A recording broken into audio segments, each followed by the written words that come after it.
दोस्तों सावन मंथ की बहुत बहुत शुभकामनाएं। दोस्तों सावन का महीना जो होता है सभी मनोकामना पूर्ति करने के लिए बहुत ही अच्छा माना जाता है। सावन में कुछ ऐसे कार्य हैं जो हमें भूल कर भी नहीं करने चाहिए।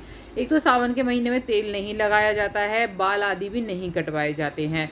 अगर आप सच्चे मन से पूरे के पूरे 40 दिन के अगर व्रत रखते हैं, 40 दिन का, ऐसे तो सावन एक महीने का होता है 30 दिन का, लेकिन 40 दिन का आप मंदिर का वो बांध लेते हैं, पूजा बांध लेते हैं, तो सभी मनोकामना पूरी होती है। तो 40 दिन की आप जैसे कि दिया बांध लीजिए कि शिवालय में जाके मैं दिया लगाऊंगी 40 दिन तक, या तो सुबह का बांध लीजिए या आप शाम का, जैसे भी आपकी सहूलियत हो वो बांध लीजिए। मनोकामना पूर्ति के लिए बहुत ही अच्छा उपाय बताया गया है शास्त्रों में।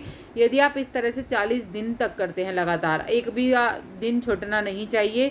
यदि बहुत से लोगों के प्रश्न आते हैं कि हम कहीं जा रहे हैं, मान लीजिए रक्षाबंधन भी पड़ती है, तो रक्षाबंधन तो खैर लास्ट में पड़ेगी पूर्णिमा में, और उसके बाद भी दिन है, 10 दिन और जाना पड़ता है, तो किस तरह से जाएं। तो आप अपने जो दिया है या तो वहाँ मंदिर में पंडित जी को दी जाइए कि हमारे नाम का आपको जला देना, या फिर आप अपने घर के किसी भी सदस्य को ये दिया दे सकते हैं कि हमारे नाम का ये दिया आप जला दें। तो इस तरह से कर सकते हैं। और जो दिया है वो आपको मिट्टी का या फिर आप कैसे भी आटे का, जैसे कि आपने जो शुरुआत की है वैसे ही जलाना है। एक बत्ती का शुरुआत करा है तो एक बत्ती का जलाना है, दो का शुरुआत करी है तो दो बत्ती का जलाना है। और इन चीज़ों का ध्यान करना है। सावन में पूजा करते समय काले कपड़े नहीं पहनने हैं। आप कह रहे होंगे कि मैंने पहन रखे हैं तो मैं कोई पूजा नहीं कर रही हूँ। पूजा के समय आपको नहीं पहनने हैं। आप वैसे पूरे दिन पहन सकते हैं घर में, लेकिन जिस समय आप पूजा कर रहे हैं काले वस्त्र ना पहने। सबसे अच्छा माना गया है शास्त्रों में हरे वस्त्र को। हरे वस्त्र को जो सावन के महीने में अच्छा माना गया है, तो आप हरे वस्त्र पहन के पूजा कर सकते हैं। सफ़ेद भी पहन सकते हैं, जो जेंट्स लोग हैं वो सफ़ेद पहन सकते हैं। जो सुहागन महिला हैं वो लाल वस्त्र पहन सकती हैं, पीले पहन सकती हैं, हरे पहन सकती हैं, गुलाबी पहन सकती हैं, ऐसे वस्त्र पहन सकते हैं। काले नीले आपको नहीं पहनने हैं पूजा के समय। खुले बाल करके पूजा नहीं करनी है, हमेशा बांध कर ही बालों को करनी है। गीले बालों में भी आपको पूजा नहीं करनी है। इन चीज़ों का ध्यान रखना है, बालों को सुखाकर ही पूजा करनी है। और 16 श्रृंगार का विशेष महत्व गया है कि किसी भी पूजा में आप बैठ रहे हैं तो 16 श्रृंगार करके ही आपको पूजा करनी चाहिए। 16 श्रृंगार ना करें तो, लेकिन माथे पे बिंदी, सिंदूर, लिपस्टिक, ये सब चीज़ें जो सुहागन स्त्री का जो प्रतीक मानी गई हैं वो आपकी ज़रूर होनी चाहिए। तो इन चीज़ों का आपको ध्यान रखना है।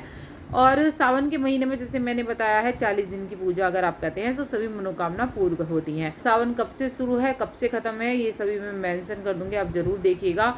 और क्या नहीं करना है आपको सावन के समय, सावन के महीने में मैंने पूजा डाली है किस तरह से आप रोज़ पूजा कर सकते हैं। पेड़ में जो है बेलपत्री के पेड़ के नीचे भी कर सकते हैं आप, या फिर समी जो पत्र होता है, जो समी का पेड़ पौधा होता है, उसमें भी कैसे कर सकते हैं पूजा, उसकी मैं वीडियो कल ही डालने वाली हूँ, वो ज़रूर देखिएगा। या डाल चुकी होगी मेरे चैनल पे, अगर आप बाद में देख रहे हैं तो उस पूजा को ज़रूर देखिएगा किस तरह से करनी है। सावन का महीना बहुत ही ज़्यादा खास होता है। भगवान शिव से आस्था है अगर आपकी तो इसको खाली नहीं जाने देना है। गंगा जल से स्नान, पूरे महीने आपको गंगा जल का प्रयोग करना है। बेलपत्री, आप उन बेलपत्रियों को बार बार भी चढ़ा सकते हैं जो आपने एक बार ही तोड़नी है, तो हम पूरे उसमें चढ़ जाती है। भोलेनाथ की पूजा में क्या क्या नहीं, भोलेनाथ की पूजा में क्या क्या चीज़ें नहीं होनी चाहिए, क्या क्या चीज़ों का प्रयोग नहीं होता है, उसका वीडियो का लिंक लास्ट में मैं लगा दूंगी, उससे आप टच करके देख सकते हैं कि क्या क्या भगवान शिव की पूजा में नहीं चढ़ता है। तो इन चीज़ों का ध्यान रखना है।